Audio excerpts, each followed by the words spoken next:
बिस्मिल्लाहिर्रहमानिर्रहीम अस्सलाम वालेकुम। मैं हूं Adeel Waraich. Supreme court of Pakistan से बड़ी खबर। जनाब चीफ जस्टिस उमर अता बंदियाल साहब ने अज़ खुद नोटिस लिया है मुल्क में एहतसाब के अमल में मुदाखलत, प्रोसिक्यूशन के अमल में मुदाखलत और शवाहिद ज़ाया किए जाने के ख़दशे और अफसरान की जो पोस्टिंग्स और ट्रांसफ़र का मामला है और इस वक्त जो प्रोसिक्यूशन के अमल में इक़्तदार में बैठे हुए लोग जो असरअंदाज होने की जो कोशिश कर रहे हैं, इससे मुतल्लिक ख़बरें आ रही हैं और ये एक परसेप्शन बनती जा रही है। इससे मुतल्लिक सुप्रीम कोर्ट के ही मोअज़्ज़ज़ जज जनाब जस्टिस मज़ाहिर अली नकवी साहब के नोट पर यह अज़ खुद नोटिस लिया गया है और अब से चंद घंटों बाद यानी दिन 1 बजे कमरा अदालत नंबर 1 में बड़ी अदालत लगने जा रही है, जिसमें चीफ जस्टिस जनाब जस्टिस उमर अता बंदियाल साहब की सरबराही में 5 रुकनी बेंच तश्कील दे दिया गया है। इस सारे मामले में क्या होने जा रहा है, आज अदालत में क्या हो सकता है, बात करेंगे। सिद्दीक जान साहब, बहुत शुक्रिया आपने टाइम दिया। कितनी अहमियत की बात है, कितनी बड़ी खबर है ये कि इस मामले पे इमरान खान साहब बहुत ज़्यादा बात कर रहे थे, अवामी जलसों से बात करते हुए सुप्रीम कोर्ट से वो दरख्वास्त कर रहे थे, इल्तजा कर रहे थे कि अदालत इस मामले को देखे। डॉक्टर रिजवान वाला ख़ास तौर पे जो मामला है कि किस तरह वो हुक्मरानों पे इल्ज़ाम लगा रहे थे कि ये असरअंदाज हो रहे हैं, इनके केसेस चल रहे हैं, तो कितना बड़ा इम्पैक्ट होगा इस अज़ खुद नोटिस का, जो इस वक्त ना सिर्फ PMLN की लीडरशिप बल्कि जो दीगर इत्तेहादी जमातों के लोगों के जो केसेस चल रहे हैं, इस मामले पे क्या हो सकता है। देखें दिल वड़ाई साहब, इस बेंच में देखें कौन कौन है। उमर अता बंदियाल साहब हैं, इजाज़ुल एहसन साहब हैं, मुनीब अख्तर साहब हैं, मज़ाहिर अली अकबर नकवी साहब हैं और मोहम्मद अली मज़हर साहब हैं। उमर अता बंदियाल साहब साकिब निसार साहब के साथ जो मुझे याद पड़ता है उस केस में कुछ समातों में रहे जो आसिफ अली जरदारी के केस की समात थी, जो फेक अकाउंट केस था। फेक अकाउंट केस था कुछ समातों ठीक है, जो मुझे थोड़ा सा याद है। उस वक्त क्या हुआ था, सुप्रीम कोर्ट ने JIT बनाई, JIT को भेजा सिंध कि जाके तहकीकात करें। आपको पता है JIT में MI और ISI का नुमाइंदा शामिल था, उनको भी लाइफ थ्रेट थे, उनकी भी जान को ख़तरा था और फिर उस JIT को रेंजर्स की सिक्योरिटी दी गई थी। उस केस में जो गवाह थे, एक खातून थी जो एक बैंक में इंटर्नशिप करती थी या आदमी पे मुलाजमत करती थी, उसके घर सिंध पुलिस गई, उसके घर जाकर खड़ी हो गई, उसकी नई शादी हुई थी। पूरे मोहल्ले में उनका मजाक बना कि यार ये तुम कौन सी लड़की ब्याह के लाए हो। मतलब एक आप देखें ना, फैमिली जैसे होती है मोहल्ले में, यार पता नहीं इसने कौन सा जुर्म किया है लड़की ने कि इनके घर तो पुलिस आई हुई है, हरासा करना शुरू कर दिया गया। ठीक है, फिर डॉक्यूमेंट्स नहीं दे रहे थे, दस्तावेजात नहीं दे रहे थे। मुझे याद है साकिब निसार साहब ने वार्निंग दी थी और वो खुद वहाँ पर जाके बेंच बैठा था, फिर उन्होंने डॉक्यूमेंट्स दिए थे। इजाज़ुल एहसन साहब ये उस बेंच का हिस्सा थे, ऑथर जज इजाज़ुल एहसन साहब हैं। इजाज़ुल एहसन साहब और कुछ ना करें, सिर्फ उस अपने सुप्रीम कोर्ट के फैसले के बाद नैब की रिपोर्ट मंगवा लें कि आसिफ अली जरदारी के ख़िलाफ़ जो 35 से 40 केसेस वाज़े तौर पर थे, क्लियर केसेस थे, उनका क्या बने। इमरान खान गलत कह रहा है कि नहीं इनके फैसले होने दिए गए। 2018 में मैं सारी तारीखें निकालूंगा, 2018 में ये फैसला आया था आसिफ अली जरदारी साहब के फेक अकाउंट्स का। क्या हुआ, कुछ सुना आपने कभी क्या साहब अदालत में हुआ? हर पेशी पे जरदारी साहब बीमार हो जाते हैं। नहीं, वो फेयर ट्रायल का हक तो मिलना है ना। मुझे एक बात बताएं, आसिफ अली जरदारी साहब हर समात पे बीमार होते हैं, कोई मसला नहीं, अल्लाह ताला उन्हें सेहत दे। अदम एतमाद की तहरीक 2.5 माह चलती रही। 2.5 माह में जरदारी साहब ने 75 मुलाकातें की होंगी, एक बार भी हमने नहीं सुना कि आज उनकी तबीयत नासाज हो गई है और मुलाकात कैंसिल हो गई है। अदालत में हर पेशी पे ऐसे होते हैं। एक चीज़ और अदील वड़ाई साहब, अभी आपसे बात करते मुझे याद आई है, इस वीडियो के बाद पहला काम मैं वो करूँगा। सुप्रीम कोर्ट ने जब JIT बनाई थी पनामा में, आपको याद है इस फैसले में क्या लिखा गया था? सुप्रीम कोर्ट ने ये लिखा था कि इन हर ओहदे के ऊपर इनके हवारी बैठे हैं शरीफ ख़ानदान के, ठीक है, ये इनके एहतसाब नहीं कर सकते। एक और आप बात याद करें यार, वैसे मैं अदील वड़ाई साहब, मेरा वैसे बड़ा दिल है कि एक ना सीरीज़ शुरू की जाए, क्या क्या हुआ था उन समातों के ऊपर। आप भी उधर हुआ करते थे, जो और दोस्त होते थे वो सारी। जिस दिन चेयरमैन नैब कमरुज़्ज़मान चौधरी साहब को बुलाया गया था और उन्होंने सुप्रीम कोर्ट को कहा था कि मैं कुछ नहीं करूँगा इस केस में, तो अज़मत सिंह शेख साहब ने कहा था कि ये शख्स मोटरसाइकिल चालान वाले को, मोटरसाइकिल चोरी या पता नहीं चालान वाले को नहीं पकड़ सकता, इतने छोटे से जुर्म वाले को। और आप इनका कहते हैं कि इनका ये एहतसाब करेगा, जो हमारे सामने आके कह रहा है कि मेरा जो करना है कर लो, मैं नहीं करूँगा। फिर उसी केस के दौरान आप याद करें जब निहाल हाशमी की वीडियो सामने आई थी, क्या कहा था अशतर औसाफ साहब जो मौजूदा अटॉर्नी जनरल हैं, यही अटॉर्नी जनरल थे, और अज़मत सिंह शेख साहब ने कहा था कि मुबारक को आप सिसिलियन माफी की सफ़ों में शामिल हो गए। उन्होंने कहा था जो आप धमकियां दे रहे हैं असद सिसिलियन माफ़ी भी नहीं करता था, वो भी जजों को धमकियां देते थे, उनके बच्चों को धमकी नहीं देते थे। ये माजी में होता रहा है, माजी में ये चीज़ें होती रही हैं। और सुप्रीम कोर्ट ने कहा था कि हम JIT नहीं बनानी चाहिए थी इदारों को अपने, लेकिन जब इदारे काम ही नहीं कर रहे, सारे इदारे करप्ट कर दिए हैं, सारे इदारों के ऊपर इन्फ्लुएंस है, सारे इदारे हाथ खड़े कर दिए। एक और चीज़ उन दिनों में हुई थी, पब्लिक अकाउंट्स कमेटी या पता नहीं कौन सी कमेटी थी पार्लियामेंट की, उन्होंने FIA को, FBR को, NAB को, इन सारों को बुला लिया। क्या कहा था इन सारों ने? इन्होंने कहा अखबारी खबरें हैं पनामा लीक्स, हम नहीं कार्रवाई अखबारी खबरों पे कर सकते। और इन पनामा लीक्स के ऊपर दुनिया की कई हुकूमतें हिल गई थी, कई हुक्मरान घरों को चले गए थे। तो बात यह है, ये वो जजेज़ हैं जिनके सामने ये चीज़ें मौजूद हैं। ये वो जजेज़ हैं जिन्होंने पूरा केस पनामा का सुना हुआ है, जिन्होंने पूरा केस फेक अकाउंट्स का सुना हुआ है। बड़ाई साहब, मुझे एक बात बताएं, ये जो FIA का केस है, डॉक्टर रिजवान साहब का जब जिक्र आता है ना, दिल बड़ा दुखी होता है, बड़ा दिल दुखी। बहुत अपराइट ऑफिसर थे, ठीक है ना। डॉक्टर रिजवान साहब का वो जो सवालनामा था जिस पे हमने प्रोग्राम भी किया था पब्लिक न्यूज़ में, उन्होंने जो बातें पूछी थी शहबाज शरीफ से और हमजा शहबाज से, जिसका उन्होंने आज तक जवाब नहीं दिया। यार इससे ज़्यादा अदील वलाई साहब क्या है कि अगर मुझे कोई कहे कि जिस दिन तुम पैसे निकलवा के ला रहे थे तो तुम्हारी शर्ट का कलर ये था, चेक नंबर ये था, बैंक ये था, अकाउंट नंबर ये, गाड़ी का रंग ये था, गाड़ी का रंग ये था, गाड़ी का नंबर ये था। यार इससे ज़्यादा अदील वलाई साहब और आप क्या कर सकते हैं इस मुल्क के अंदर? डॉक्टर रिजवान यही कर सकता था ना। एक चीज़ सुप्रीम कोर्ट को लाजमी टेकअप करनी चाहिए। अबू ज़र नियाज़ी एडवोकेट, आप जानते हैं उनको, बड़े ज़बरदस्त वकील हैं, बड़े अच्छे वकील हैं। अबू ज़र नियाज़ी एडवोकेट ने ट्वीट किया हुआ है कि ये मामला देखना चाहिए कि जब ये रिजीम चेंज हुई, डॉक्टर रिजवान का नाम स्टॉप लिस्ट पे किसने डाला, क्यों डाला? यार कुछ जुर्म तो बताए ना डॉक्टर रिजवान का, क्यों डाला? तो ये आप समझते हैं डॉक्टर रिजवान वाला मामला भी अदालत में डिस्कस हो सकता है?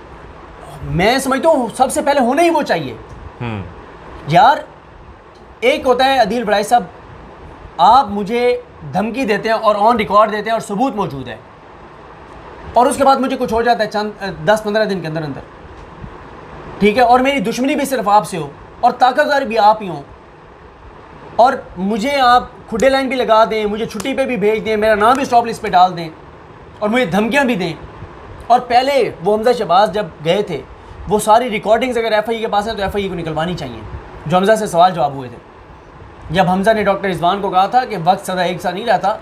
ये बताइए कि ये जो प्रेस रिलीज़ आ जाई, सुओ मोटो लिया गया, अब आम तासुर यही जाता है जो इमरान खान ये बात कर रहे हैं, शहबाज शरीफ वाला केस, इस पे ज़ाहिर है अदालत ने ये बहुत बड़ा काम किया। उसकी रीज़न ये है कि आम परसेप्शन क्या है, ऐसा हो रहा है नहीं हो रहा, इस बहस से हट के तासुर किया जा रहा है कि जी हुकूमत में आके ये केसेस बंद करवा रहे हैं, और इमरान खान इस तासुर को मज़ीद स्ट्रेंथन करते जा रहे हैं।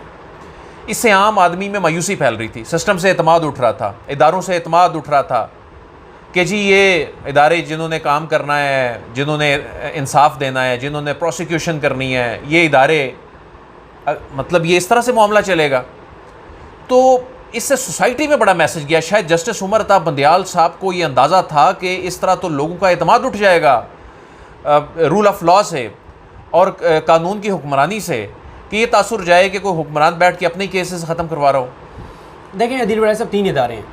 सबसे पहले पार्लियामेंट है ना, उसको सबसे मजबूत होना चाहिए, सबसे मुकद्दस होना चाहिए, वहाँ जो सूरत हाल आपके सामने है। उसके बाद कौन से 2 इदारे हैं जो असल पाकिस्तान में ताकतवर इदारे हैं? 2, एक हमारी फ़ौज है, हमारी पाक फ़ौज है, और एक हमारी अदलिया। फ़ौज हमारी लड़ती है मोरल के ऊपर, अवाम की मोहब्बत के ऊपर, जो अवाम की एक एप्लीकेशन, और नो डाउट पाकिस्तान के लोग पाकिस्तान की फ़ौज से मोहब्बत करते हैं। आपने कल भी देखा बाजवा साहब शुदा की फैमिली से मिले, इसमें कोई शक नहीं है जो बाजवा साहब ने कहा कि असल में हमारे हीरो ये लोग हैं। यार वो माएँ जो अपने जवान बेटों को भेजती हैं, हम मुल्क के लिए हम अगर कभी सर में दर्द हो ना, हमारी माएँ कहती हैं कि नहीं नहीं नहीं घर से नहीं निकलना, सर में दर्द है। और उस माँ को, वो जो माएँ आज बैठी थी जिनको पता है कि हमारा बेटा जा रहा है, जब वो मिल के जाते हैं वो जवान, तो ऐसा लगता है कि शायद आखिरी बार मिल के जा रहे हैं, तो वो माएँ अजीम माएँ हैं, ठीक है। आज वाकई अगर आज Tehreek Insaf, peoples party, PMLN सब अगर जलसे कर रहे हैं पूरे पाकिस्तान में जाके पुरअमन, वो लोग आज बैठे हुए थे जिनके बच्चों ने अपनी जानों पे खेल के अपनी जानें कुर्बान करके, अपने छोटे छोटे मासूम बच्चे यार उनकी देखें, ठीक है, उनकी कुर्बानियाँ, उनकी वजह से आज सारे जलसे कर रहे हैं। क्रेडिट उनको जाता है, उन शुदा को जाता है, ठीक है। उसके बाद हमारा इदारा है अदलिया का। अदलिया किस चीज़ पे चलती है? लोगों के एतमाद के ऊपर। कैसे एतमाद के ऊपर? कि आपकी और मेरी लड़ाई हो तो ये मैं ना करूँ कि मैं अदील वड़ाइश के साथ खुद ही हिसाब चुकता कर लूँ।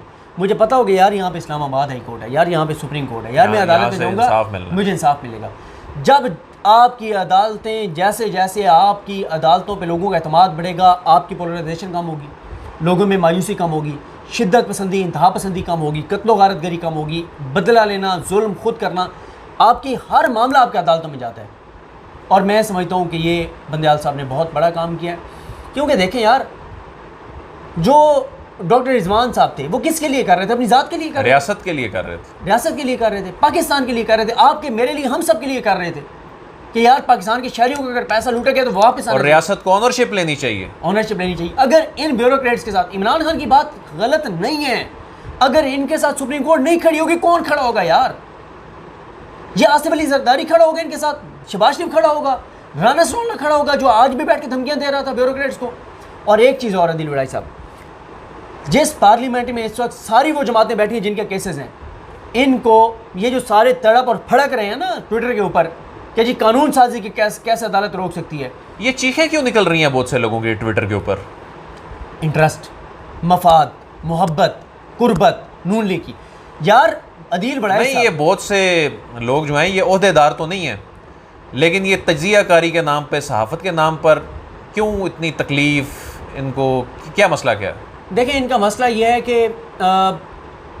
इनका मसला ये है कि फिर कुछ को बाद में कोई मुशीर भी लग सकता है, कोई मामले खुसूसी लग सकता है, और जो मामले खुसूसी या मुशीर लगेंगे कई उनके करीबी लोग हैं, तो इसलिए ये सारा कुछ ज़ाती मफादात भी होते हैं, कई लोगों ने अपने रिश्तेदार भरते हैं, वो ये सारी चीज़ें चलती रहती हैं।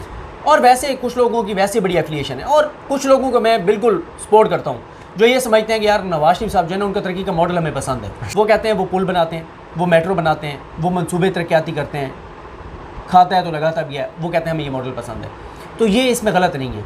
अगर कोई नज़रियाती तौर पे ये बात समझता है तो मुझे उससे कोई इख्तलाफ नहीं है, वो नज़रियाती तौर पे समझता है कि यार नवाज शरीफ साहब ठीक है।